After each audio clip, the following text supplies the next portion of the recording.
Thank you very much, Patrick, for that introduction. I'm going to introduce, have these four women over here, lovely women, join me on the stage over here for our showcase, where the four of them are actually going to give short presentations on ways that they are building resilient communities across our region. So very excited to have all of them here today. Thank you.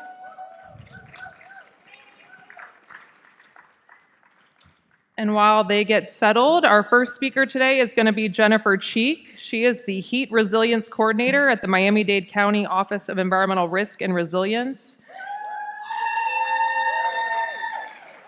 She has a fan club here today. I love that. Love that. Experienced in collaborating with communities and governing agencies to design healthy public spaces, she's currently focused on creating cooler neighborhoods through the implementation of the county's urban forestry plan. So if you could all help me welcome Jennifer Cheek. Thank you.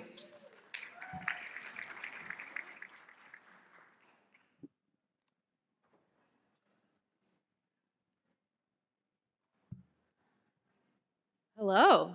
Oh, great. Wonderful. I'm Jen Cheek. I'm very excited to be here today to highlight some of the planning work that has been going on in Miami-Dade County. I am going to be talking about how we came to develop our urban forestry plan. So we're starting inland here in our local showcase, thinking through how we can improve our inland forests that are really impacting all the waterways and systems. To start talking about our urban forestry plan, I have to back up and talk about our extreme heat action plan, which was released in December of 2022 and started with a heat vulnerability assessment. We have some of our participants and research partners here with us today. But as part of that action plan, over the past 3 years, we have developed programs, systems, policies that have helped Miami-Dade County address extreme heat. We now proclaim a heat season from May 1st to October 31st, where we have a protocol that we go through to try to make sure that Miami-Dade residents are staying safe and healthy during that time. And it has been very effective. The benefits to our public health and economy have really been tangible. And in recent years, Miami-Dade has had the lowest rates of heat-related ER visits of any county in Florida. Yay, thank you. So just a little bit more on that for those of you who haven't been as engaged in the heat conversation, although this is my first of this summit. So as I understand, many of you have been here for many, many years and probably heard the progress and the progression that we've made with our Chief Heat Officer, Jane Gilbert, who came up with this plan with a huge coalition of partners, research partners, community stakeholders, clinicians, to work to address this fact. Ooh, I have to do this. Here we go. That heat is the #1 weather-related killer, and it's estimated that the average number of excess deaths during times of extreme heat just in Miami-Dade County is 600 alone. So we really need to be focusing on that as a whole county effort, and that's what we've been trying to do. And you can see here, this chart is showing the emergency department visits per month, and we've labeled the high point for each year. And last year was in 2024, it was in June. 2023, it was in July. And in 2024, we did experience an unprecedented 60 days with a heat index at or over 105 degrees. So these heat season actions are really important and are really having an impact on the health of our county, our people, our economy, and our infrastructure. So here's an example of this year's work during heat season. This is, again, our heat season protocol. So we have a heat season campaign where we're making sure people are aware of the steps they need to be taking individually and personally to protect their own health and their employees. We have employer resources and trainings, all sorts of resources on our website. We had each county department create a standard operating procedure specifically for extreme heat this year, and we've made those available for others to use as examples as well. We have a heat safety and extreme a weather preparation program where we equipped more than 450 providers of mostly like healthcare providers, summer camps, homeless outreach. We provided them with supplies, water bottles, cooling towels, electrolytes to help make the people really on the front lines a little safer during heat season. We piloted a heat and hydration grant, which provided mini grants to small businesses that had outdoor workers to make sure that they had coolers and shade structures and things that they could use to make sure their employees were safe. We have an ongoing collaboration with the National Weather Service. So we basically we lowered our heat advisory and warning thresholds because they were so high that they were never being reached and we weren't able to properly alert the public that they needed to protect their health. So that's in its third year and has been very effective in helping Miami-Dade warn residents of our heat risks. We also have a cooling site network. This year we had 64 designated cooling sites. These were at libraries, city and county parks, at our government center. So they're open to the public. You can find one open each day of the week this year, which we were very proud of. So those are our heat season initiatives. But what's also really important is what's happening year-round for us. We work proactively to address extreme heat through a strategy of weatherizing homes, enhancing air conditioning capacity, and also, my favorite and the big one, expanding our urban tree canopy. So we have been doing a lot at the county to do this over the past many, many years. And as part of our extreme heat action plan, it was determined that we really need to revisit our strategies and our priorities and release an urban forestry plan. So we hadn't had one before in the county, but because of the huge impact that tree canopy has on the temperature of our neighborhoods, as was shown in our heat vulnerability assessment, similar to many other cities like ours, or counties like ours, the lowest canopy neighborhoods are seeing the highest temperatures. So we have distribution of tree canopy that is not serving all our residents.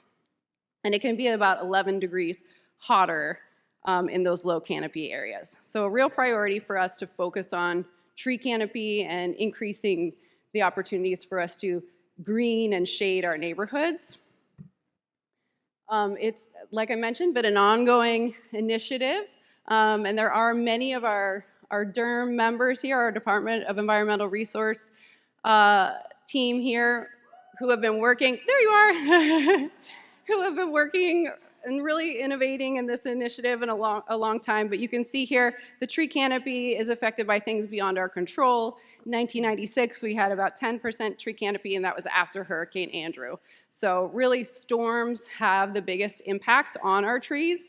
Then we have citrus disease, we have the 2004 and 2005 hurricanes, we have laurel wilt, we have Hurricane Irma, and then climate stress in general, the changing groundwater levels and salinity and that kind of thing. So you can see that we went from 10%, 12%, we had a big jump to 20% in 2016 as a result of a lot of programming and policies that the county put into place. And then we've been sort of stagnant since then. And to say stagnant doesn't mean that we haven't been doing a lot. There have been a lot of storms, there have been other diseases, there are things impacting our tree canopy. Development has a huge impact, but we're constantly replanting and rebuilding and trying to find ways to increase that tree canopy to reach our goal, which is 30% by 2030, which was adopted in our CDMP. So what we have right now is about 4 million trees. And these are providing extreme benefits to our community. This analysis is based on the tree equity tool hosted by American Forests, and it shows that about 1.8 billion gallons of stormwater are absorbed by these 4 million trees. 72 tons of pollution are removed from the air. 69.6 million in ecosystem service value, so that's like air, water, and carbon benefits are provided by our trees. And while the air temperature in our high canopy neighborhoods can be 9 to 11 degrees cooler, surface temperature in times of extreme heat can be higher by 20 to 45 degrees in areas that are shaded by trees. So that's real impacts on our infrastructure as well. And you can see this is our current urban tree canopy map, and it does correspond with income levels. The green areas are the highest canopy, are also typically our highest income levels, and also was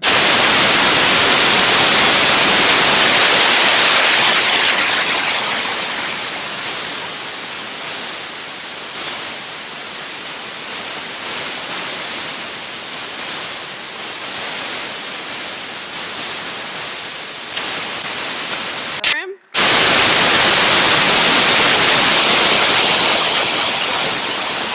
Plan to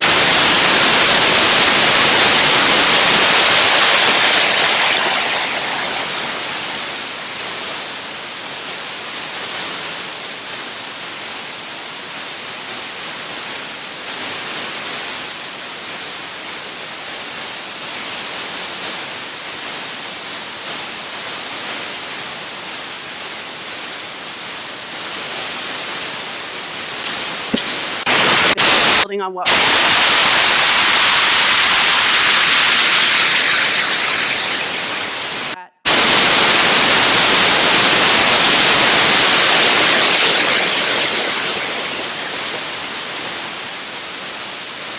environmentally endangered lands program, which is a voter-approved property tax that allows us to protect environmentally sensitive lands.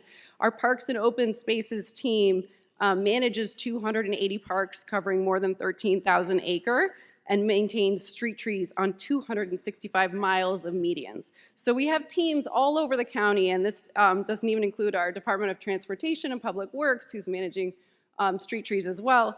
Everyone all over the county, as well as county partners, including the Underline and some schools, are all maintaining trees on some county lands. And we want to do a better job of bringing everyone together, coordinating our efforts, and leveraging our funds. Because as we all have mentioned, that is a key issue for everyone right now.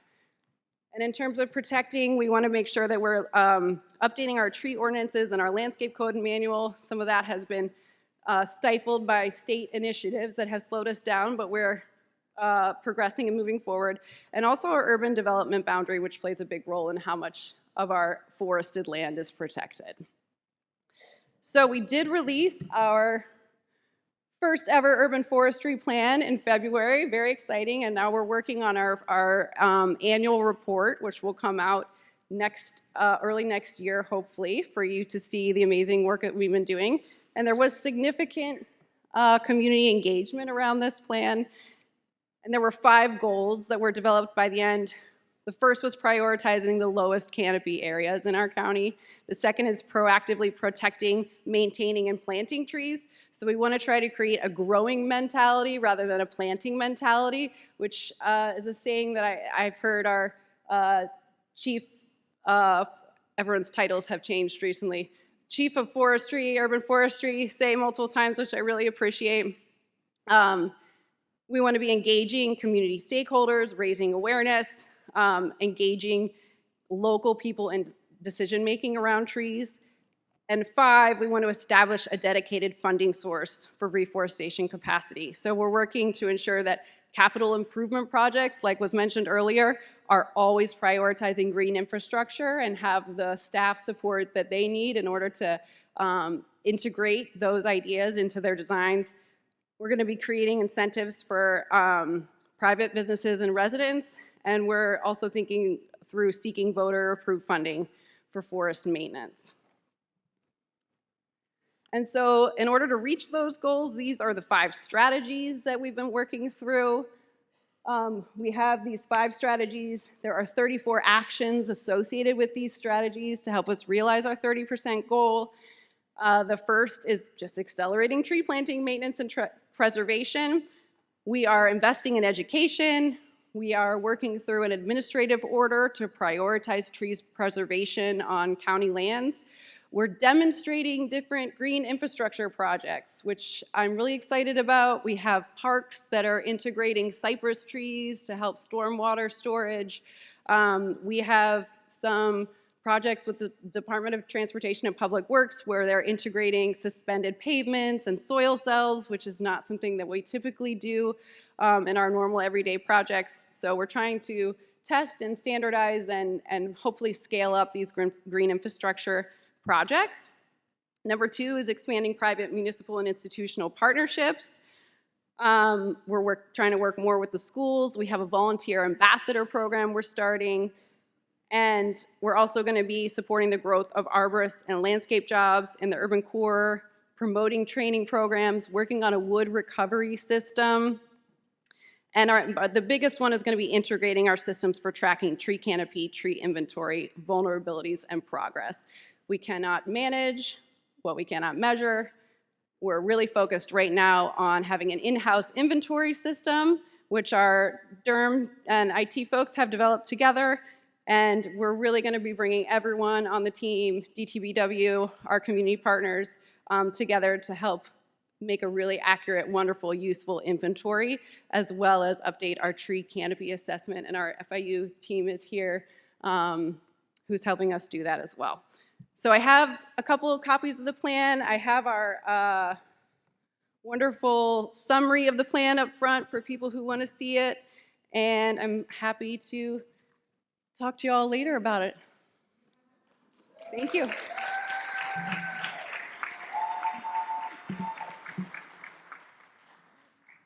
Thank you for that, Jennifer. And I should have mentioned a little bit earlier, if you have questions, we're going to hold them till the end if we have some time for those. So hopefully we do, but we'll see. Next up, we're going to hear from Jennifer Jordan Baez. She supervises the Habitat Enhancement and Restoration section within Palm Beach County's Department of Environmental Resource Management. She leads projects that restore coastal and estuarine habitats, enhance water quality, and support resilient ecosystems across the county. A South Florida native, Jennifer holds her bachelor's and master's degrees in biological science from Florida State University, and since joining Palm Beach ERM in 2015, she has worked to advance science-based restoration and community partnerships that protect the region's natural resources for future generations. So Jennifer, come on up. Thank you.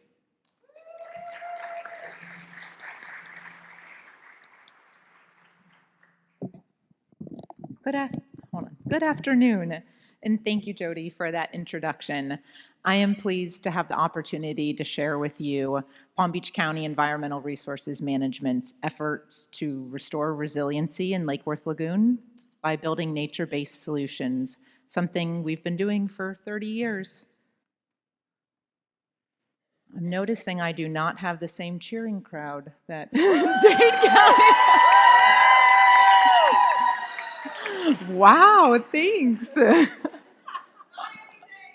I know.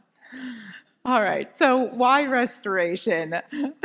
We know that coastal ecosystems are being lost at alarming rates, and the leading causes are increased human impacts, such as coastal development, nutrient and organic inputs, overfishing, impacts from invasive species, and the susceptibility to climate change. These actions have reduced the resiliency of our coastlines and failed to leverage the significant benefits and ability of robust ecosystems to withstand, rebound, and self-mitigate weather and atmospheric impacts. But research has estimated that seagrasses, salt marshes, and mangroves deliver the highest annual value in terms of ecosystem services. And these are the habitats that we're trying to create with Palm Beach County's Environmental Resources Management. So protection of the species and biodiversity means that the habitats must be protected, created, and enhanced. And this leads to ecological resiliency. In order to assess the extent of development and shoreline hardening, Palm Beach County conducted a shoreline characterization study in 2020, something that's actually occurring all along the east coast of the state of Florida, and it was originated and championed by researchers at the University of Central Florida.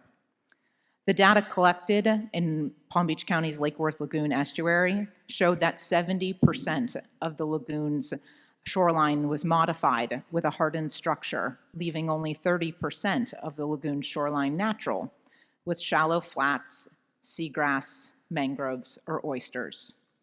This isn't a surprise, as in South Florida, we know that development is prevalent, especially along our coastlines.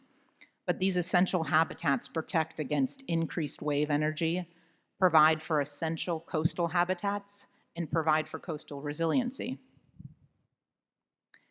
And since 1990, Palm Beach County has conducted over 60 projects, resulting in 330 acres of created and restored estuarine habitats. These are the types of projects that we create. I do not have time in my 14-minute allotment to go into all different types of projects, but spoil islands, scrape downs projects, living shorelines, filling and the creation of intertidal islands, artificial reefs, oyster reefs, and breakwater projects are part of our robust portfolio. Therefore, when people see this, a seawall, we see opportunity. Seawalls are often blank canvases for a hybrid living shoreline approach, a green-gray approach to a nature-based solution. Although we have restored and created natural living shorelines, the opportunity to do so in our urban estuary is limited. Therefore, we designed an approach that could be used broader. Knowing that 70% of our shoreline is hardened, we looked for opportunities to create mangrove habitat in areas that needed enhancement the most. Let me show you a few more recent urban living shoreline projects that we have completed, as opposed to these two in the picture that were created years ago. So working with the city of West Palm Beach, we identified two city parks, Osprey Park and Curry Park, for the installation of living shoreline planters. Osprey Park is a small pocket park with a shoreline that included a beach in the middle and bulkheaded sections to the north and to the south. Additionally, the park had recently replaced its seawall and installed new riprap along that new seawall. And although the thought of harvesting the riprap to use in the Living Shoreline project occurred, our final design incorporated the already installed riprap, and the Living Shoreline planter was located waterward of it. Both the new waterward edge of the Living Shoreline planter, the vegetation, and the existing riprap work collectively to reduce wave energy from wind and wake, create submerged, intertidal, and emergent habitats, and reduce storm surge. In total, the Living Shoreline feature was created on 30% of the shoreline at Osprey Park. Here is the planter shortly after construction, vegetated with spartina and red mangroves, and armored with native limestone boulders. While there are many options for armoring, using native limestone boulders has proven the most cost-efficient and yields the highest habitat restoration value, creating a soft slope to reduce wave energy, provide habitat for oyster recruitment, and necessary interstitial space for invertebrates and juvenile fish to find refuge. And lastly, the algae that grows on the limestone is a favorite of juvenile green sea turtles living in the Lake Worth Lagoon, which can be seen regularly foraging on it. The installation of spartina, or cordgrass, provides for the instant green appeal and is consistent with community expectations. This affords the young mangroves planted time to establish. This was the existing Curry Park project site. When we were planning these projects, there are a few things that we include or consider in our design. Riparian rights, the most important, and will keep you out of a lawsuit. So check into that first. The existing views and shoreline uses, such as favorite viewing spots, fishing spots, or picnicking locations. Our staff will regularly go out ahead of a project while we're considering design options and just spend time at the park observing who is where at the park and what activities that they're doing while there. The last thing you want to do is put a living shoreline in somebody's favorite fishing spot. So talk with the people, spend a little time there, and get truly engaged with your project location before you put pen to paper. Any existing utilities and stormwater outfall locations. Existing submerged and emergent biological resources. The project site's bathymetry or water depths, which will greatly affect your cost and feasibility when doing your project. And then we do evaluate costs for both the project creation and any lifetime maintenance costs as well.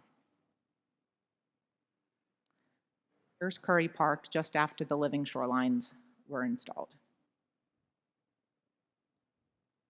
7 planters were installed at Curry Park, providing for view and fishing corridors. These projects provided for a balanced design, enhancing 50% of the existing seawall with a living shoreline at this park. The planters varied in size from 50 to 100 feet in length. And in total, we created just over a quarter acre of mangrove habitat. Assessing the project costs, this project cost $650 per a linear foot after installation. Here's a time series of the 2 living shoreline projects which were constructed at the same time. The top is Osprey Park, and the bottom picture is Curry Park. This is just after planting. Showing growth and establishment rates of the planted vegetation and that transition from seeing mostly Spartina to the mangroves gaining height.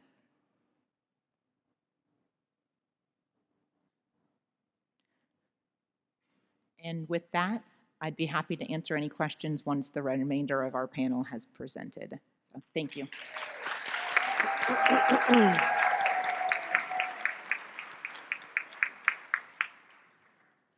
Thanks, Jennifer, for that one. Represent Palm Beach County, woohoo, woohoo.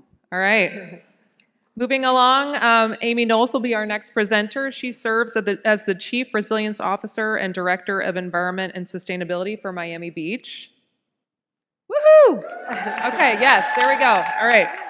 Her role involves integrating strategic policy with initiatives aimed at enhancing and incentivizing resilience. This includes minimizing risks to residents, adapting infrastructure to address climate risks, and protecting and enhancing South Florida's ecosystem. So with that, welcome, Amy. Thank you. Thank you.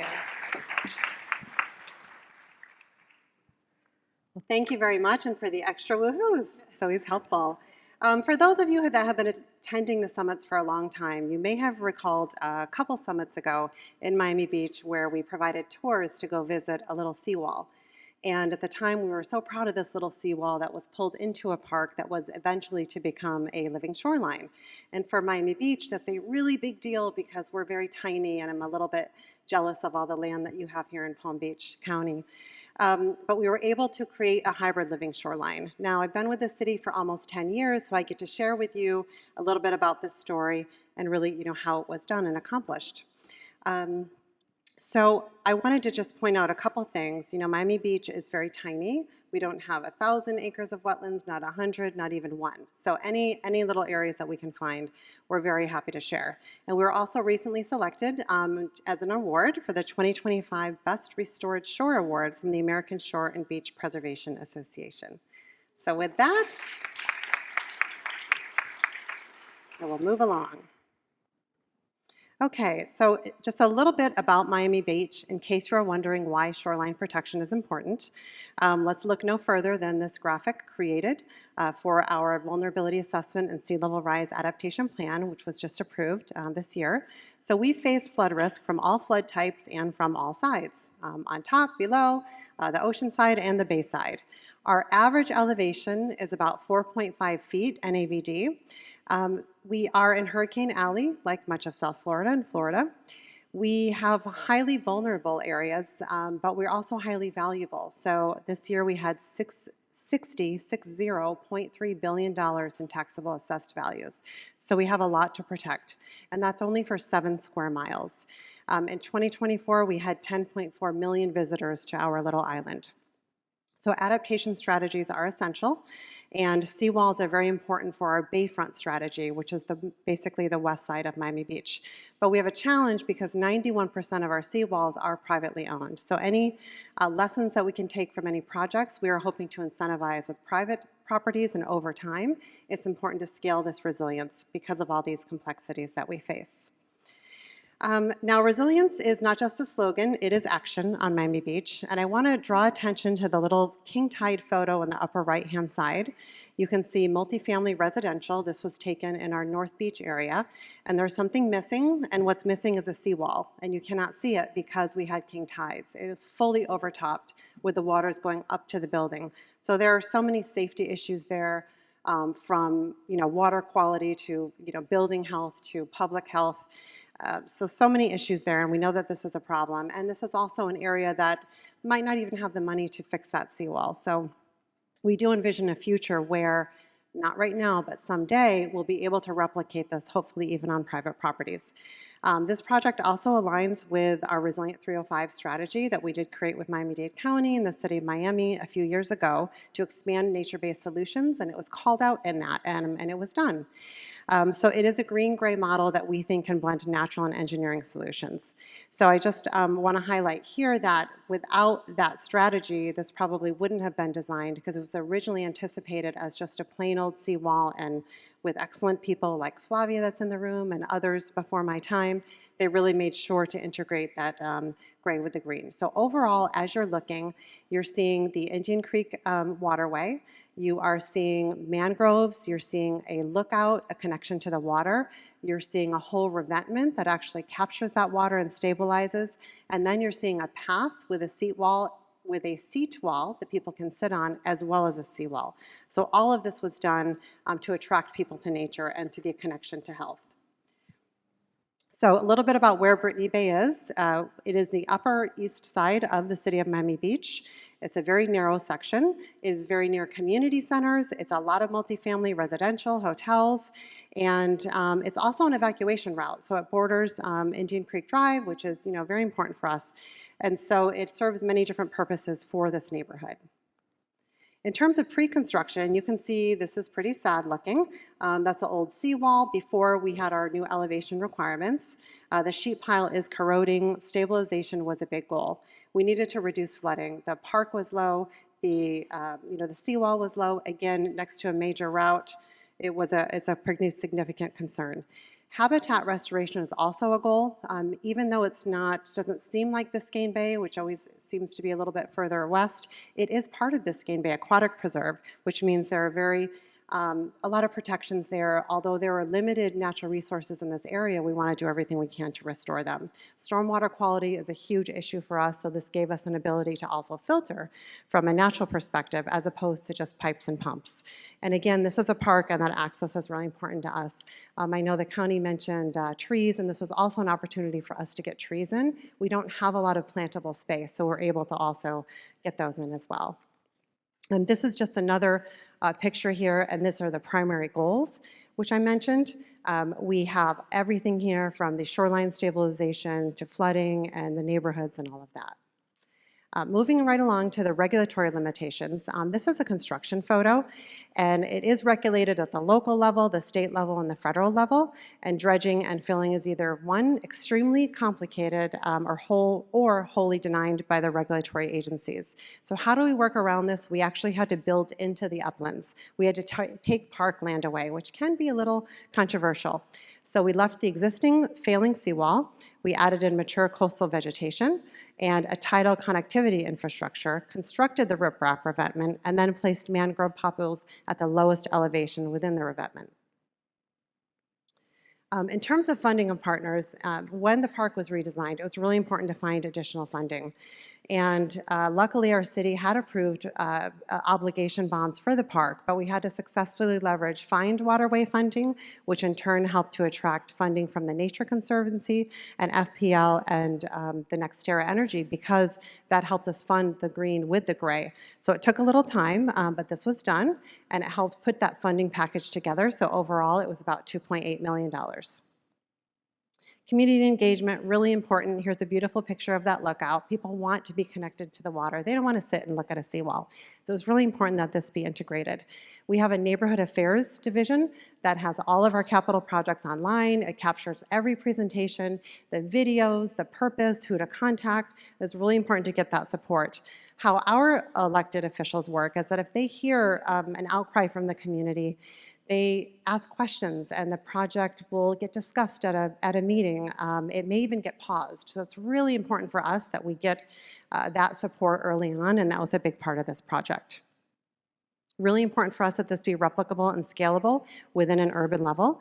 So I mentioned all of the different things that it offers. The partner funding model, the hybrid seawall, the monitoring framework is something that we are working on. We have our parks team that looks for the invasives and really addresses them, but we would like to bring a model where we can understand perhaps every 5 years how this is doing. What is the impact on the water? What is the impact on the trees? And how is it all growing? The design, like I mentioned, took into account permitting considerations, and that stakeholder engagement is critical. So this is just a picture of the park design itself, where you can see all of the different amenities, the walking paths created, the trees around those paths, even an exercise area. Again, within the same footprint, we couldn't go into the waterway, but it was a huge help to really raise that elevation and gently slope it down.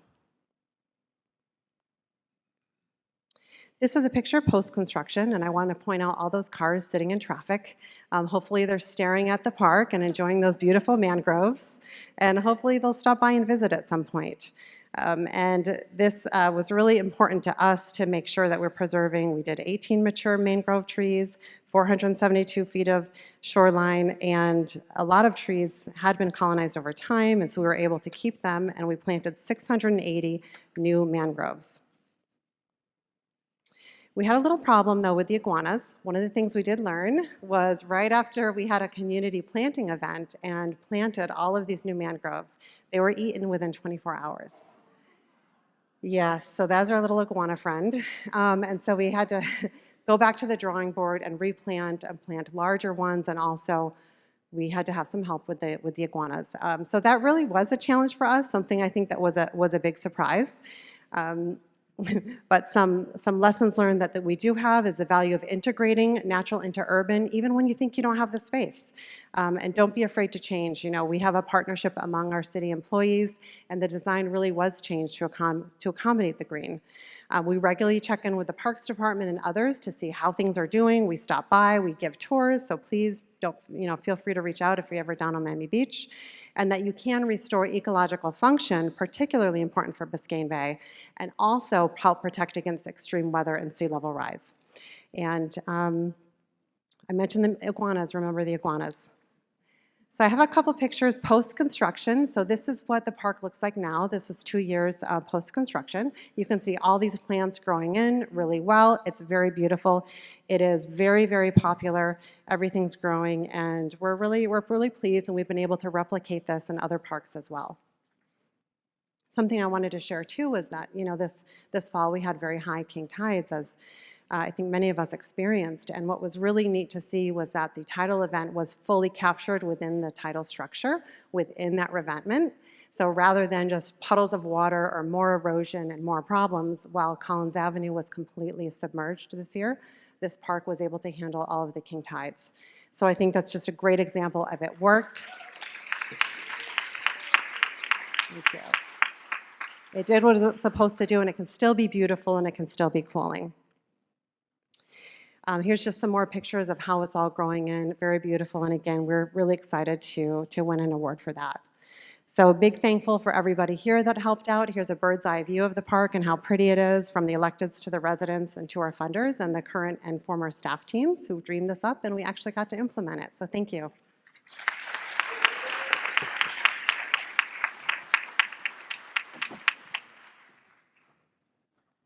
These projects are quite impressive. Thank you, Amy, for that. And just to round us up here, we're going to move to Broward County. Stephanie Roach, she's the...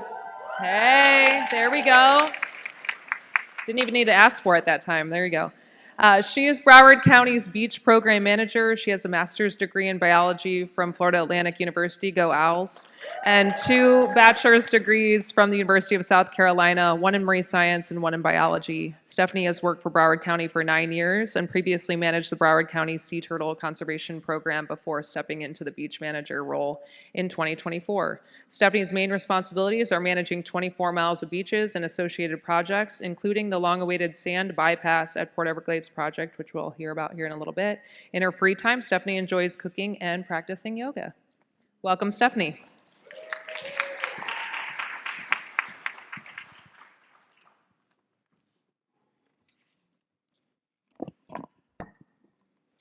Thank you, Jody. I'm so pleased and humbled to be able to round out this really amazing local panel, following up on some really great work that's going on in all of our counties. So I'm really excited to be here. Thank you so much. So a little bit about Broward County's beach management program. We aim to preserve beaches for the multitude of benefits that they provide. Mainly, they provide protection to our upland infrastructure. Broward County has upwards of $24 billion in coastal infrastructure that we are protecting, and that's billion with a B, so a large investment there along the coastline. We also, our beaches provide habitat for threatened and endangered species, sea turtles, which are still very near and dear to my heart, and also shorebirds and seabirds. Our beaches provide recreation and tourism, so like many of you sitting in this room from Miami-Dade, Palm Beach, and Monroe counties, your beaches also provide recreation and tourism for our millions of residents and tourists. And so Broward County specifically, we take an active role in managing our beaches, and specifically our segments 2 and 3 areas in Broward. So that includes our local cities like Pompano, Lauderdale by the Sea, Fort Lauderdale, Dania Beach, Hollywood, and Hallandale Beach. So we partner with the U.S. Army Corps of Engineers to maintain our beaches. We work very closely with our state and federal partners for permitting for those projects, and we collaborate with those local municipalities, and we really value the relationships that we have with each and every one of them.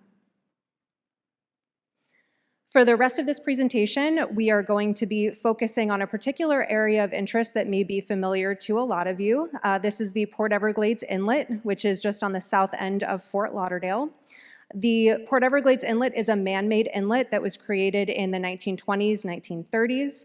And I would just like to say for my Port Everglades staff in the room, Port Everglades is an economic powerhouse for Broward County. They're generating upwards of $30 billion a year in economic activity, which is quite impressive. So we're so proud to have them in the county. The challenge with Port Everglades Inlet is that it interrupts the natural north to south sand flow in this area. So I really love these 2 pictures. I found the photo on the left in our Port Everglades Inlet Management Plan. It's from 1928, and I think it's really impressive just to see what the inlet looked like during construction. What I'd like you to focus on in particular is the state of the beaches, both to the north and south of the inlet during its creation, and paying particular interest to the beaches on the south end, so that would be on the bottom part of the photograph, and comparing that to the photo on the right, which is a more current photo from earlier this year of Port Everglades Inlet.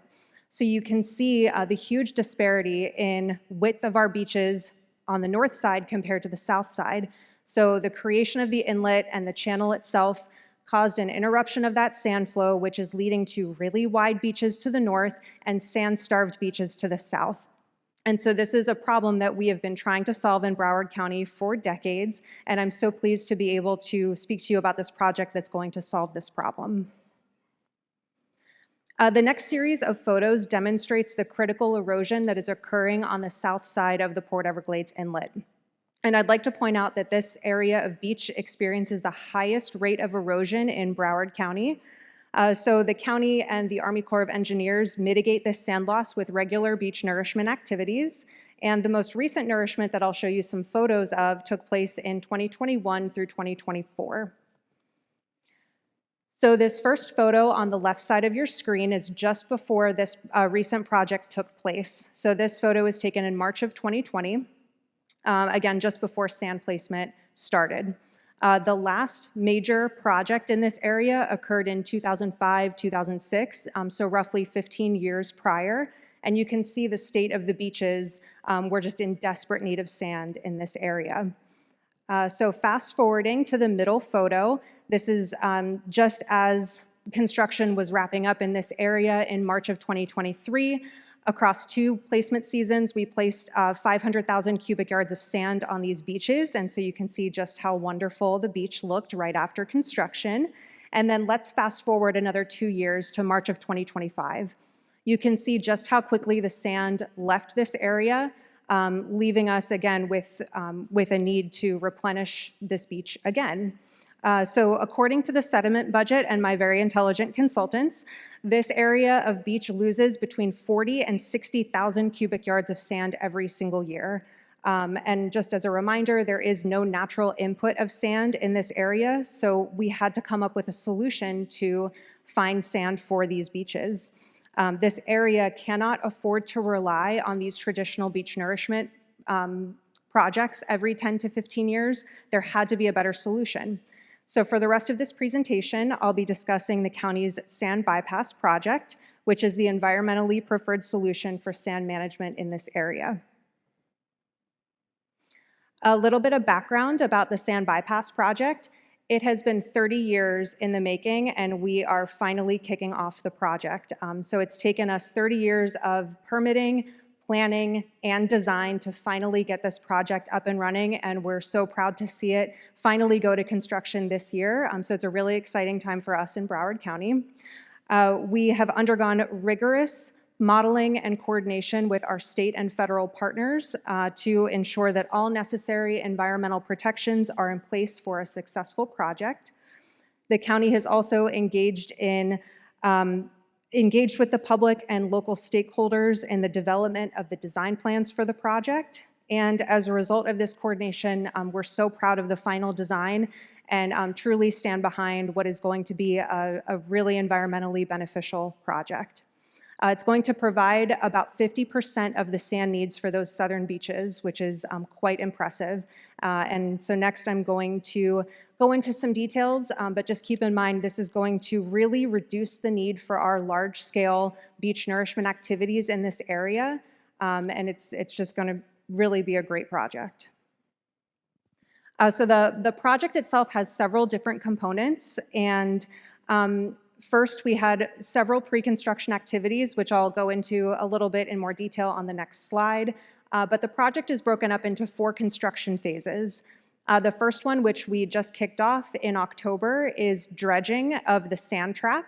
So if you look at the graphic on the right-hand side, the blue footprint is going to be our sand trap. So we are digging out existing sand and rubble to create almost like a bowl on the bottom of the ocean to trap beach quality sand that would normally migrate offshore and be lost to the system.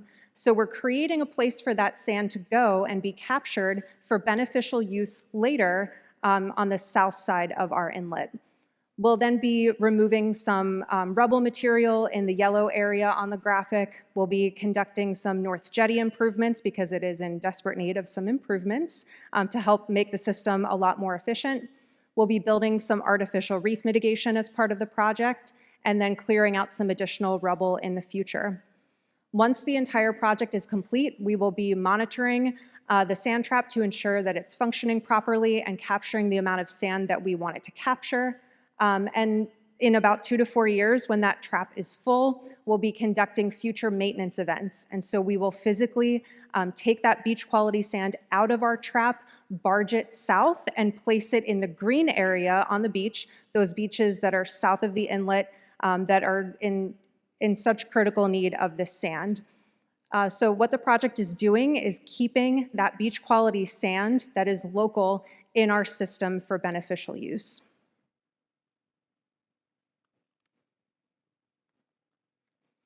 So work has officially begun on our sand trap dredging, like I mentioned before.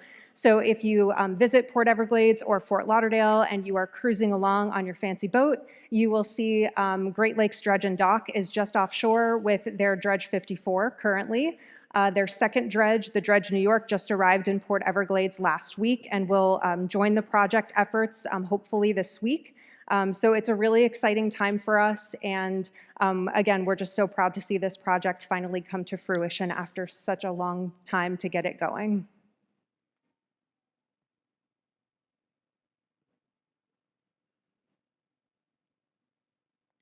So as I mentioned before, we had several pre-construction components to the project, so lots of environmental protections to ensure project permit compliance with all of our state and federal permits. One of the county's main goals is to have an environmentally sound project, and so we're so proud of the consulting teams that are working with us on this project to ensure the protection of all of our offshore resources during project construction. So lots of during construction monitoring is occurring both daily and weekly. So again, we're just so proud of the design of this project, and it's been going well so far. The project has achieved a lot of recognition within the community. We've had lots of support from our local municipalities, environmental groups, and other stakeholders, which we're so proud of. The project is really going to increase the resilience of these critical natural resources in the area. We're proud to say that the project was recognized as an adaptation action area by our Broward County Board of County Commissioners in 2015, following an extensive public vetting and intergovernmental review. And it's also recognized by the county's land use plan, which underscores the importance of the project to our regional shoreline protection and sediment management efforts.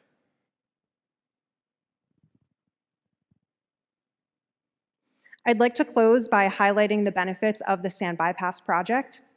So as I've been reiterating, the project will be a critical addition to the county's sustainable beach management practices. It's going to provide that local source of beach quality sand to an area that so desperately needs it. This is especially important now because of the limited availability of offshore and even upland sand resources. We used to use offshore borrow areas to nourish our beaches, but a lot of those borrow areas are now depleted. So now we've transitioned to using upland sand sources, which are also becoming limited in availability and very expensive. So being able to keep this sand in our system for beneficial use is really so important. I'm also proud to say that the Sand Bypass project was modeled with a 2-foot sea level rise projection, which is so important as we move forward. We expect this project to have this local source of sand for decades to come. And so the importance of this moving forward was really critical for us to include, and I don't have to underscore the importance of that to this audience today.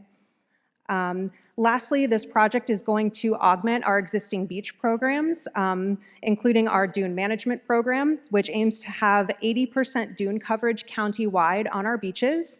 It's also going to augment those hotspot nourishment projects, which may still be needed in certain areas, but overall it's going to round out our beach management program in a really great way. And we're just so excited to share the project's progress with you, and we'll be excited to hopefully share at future meetings the status of the project and how it's performing overall. Thank you so much, and I'll answer questions if there's time.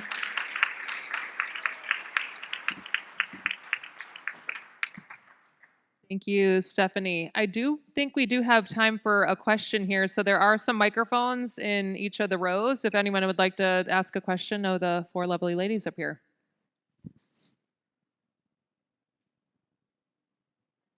Don't all run to the microphone. Yeah.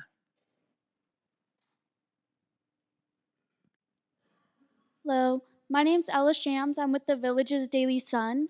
I have a question for Jen Cheek with Miami-Dade. With the heat advisory things and everything you're doing with that, how do you guys work with the emergency management sector to kind of breach those two together? Thank you for that question. A big part of the extreme heat action plan was to test these projects and programs, and then operationalize them, meaning distribute the work across our county departments, and the Department of Emergency Management takes on the bulk of that. So they are already doing a lot of outreach and implementation of protections during hurricane season and heat season. So through the standard operating procedures that we were developing with each department, they basically were identifying exactly how they were going to be working with the Department of Emergency Management. So they're taking on the campaign, and our cooling centers are mostly managed by libraries and parks, but they work with them to help promote them and make sure they're available and make sure that their services are available to individuals who might need it during times of stress during that extreme heat period. Thank you. Great. Okay, I think we're going to end it there. I just want to thank all four of you for your presentations today and for all the work that you're doing for all of your respective organizations. So thank you very much, and we'll hand it back to Patrick.